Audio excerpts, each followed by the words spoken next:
Hi, this is Henna Fixation with your dose of Henna Fix, and this video is an answer to a question. Actually, this question was asked about a month ago, and I did respond to this one, but I figured that while I was making this video, that I will talk about this one as well. And this is from Country Horse Lover. Horse Lover, I already like you. Alright, so the question was, can you do a video showing this medical tape and process? I had never heard of that yet. And so while I'm not able to show you the complete process of the video because I don't really have henna on my hand, otherwise I would have shown it to you. So the medical tape that I'm referring to in Me Fix or Hypafix actually looks like this. So it's like it comes into a big roll generally, and you know, you can just take it apart like this, like you would any band-aid. And on one side is basically like a paper which you can peel off like you do, you know, on a band-aid, and on the other side, this is where the tape itself is. I hope you're able to see it properly. I cannot see, but this is what the tape really is. And if you can see really carefully, it actually has like a wavy pattern in the middle that you can, you know, that helps to peel easily. So I will show you in the back now. So the wavy pattern helps you to really, you know, take the peeling, the backing off pretty easily. So this is the medical tape. Now I don't have henna on my hand where I can show it to you, but I wanted to give you a little bit of a peek of what it really looks like and how it works. And so what you want to do is you want to put henna on your hand, or whoever hand, you have the henna on top of it, and you want to make sure that it is completely dry. If there's any wetness, it's going to cause it to become, you know, I don't know, spread out and become kind of globby, I guess. By the time the henna is drying, what I like to do is I like to cut the Me Fix tape into different squares, because the smaller it is, the easier it's going to be to apply on your hand, and then it's, you know, it's not going to move in a weird way. Because what, you know, let's say that you have henna on your fingers, or, you know, on this part of the hand, when you're, you know, moving around, it's going to move around too, so you don't want to have to worry about that.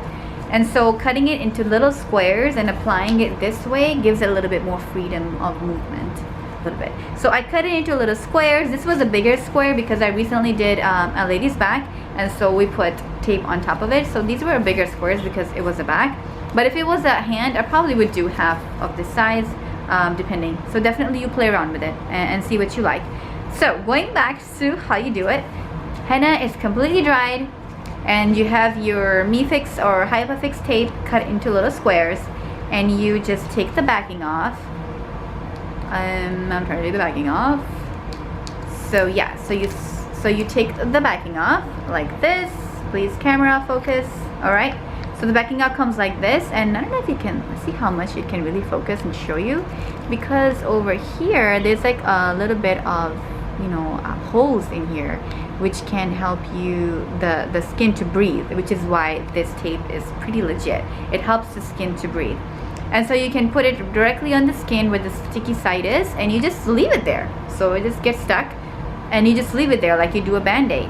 And you want to leave it there for as long as possible, especially overnight is when it's a perfect time. If you're doing henna in the daytime, like, I don't know, really early when the sun comes up, then maybe you want to take it before then. But generally overnight is the best part. And the following day you just peel it off. It just peels off really easily.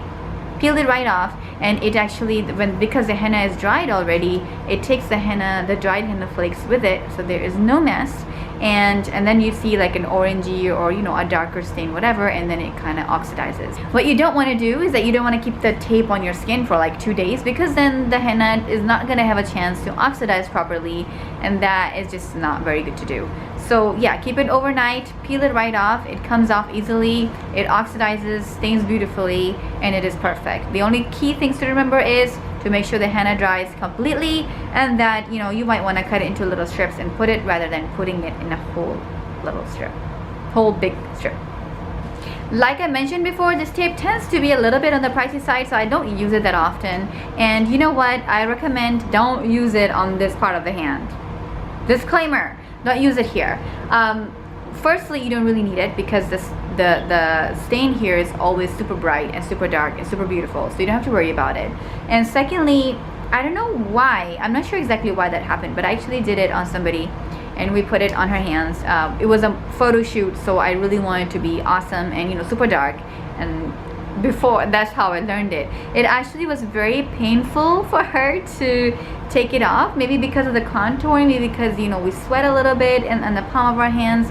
I'm not sure why that happened. It was unnecessary and it was a little bit painful for her to take it off. And so yeah, I don't recommend doing that. I mean, you can try it on yourself. Maybe it won't be painful for you, but based on that experience, I'm not willing to give it a try. And for that same reason, you don't want to do it on a pregnant belly. If you're doing a henna on a pregnant belly, that area is very sensitive, and you don't want to be kind of peeling stuff off over there, because I have heard that it's not going to be very comfortable. And so don't put the henna there, don't put the tape there, I'm sorry. And that's all I have to say about this tape. And until next time, henna on.